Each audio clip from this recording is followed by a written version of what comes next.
लहजा।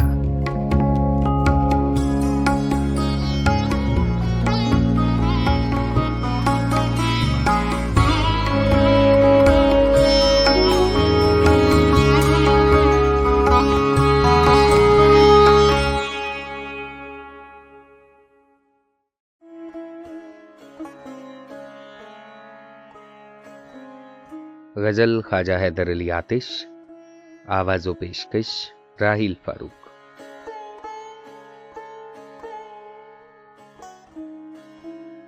कोई इश्क में मुझसे अफजूं न निकला, कभी सामने हो के मजनून न निकला।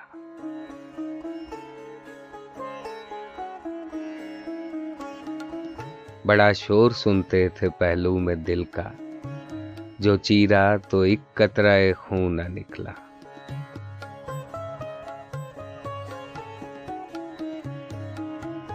बजा कहते आए हैं हेच उसको शायर, कमर का कोई हमसे मजमून न निकला।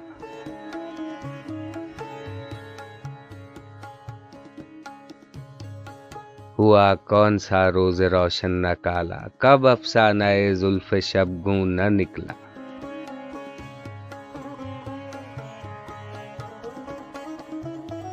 पहुंचता उसे मिसराए ताजा उतर, कदे यार सा सर्वे मौजू न निकला।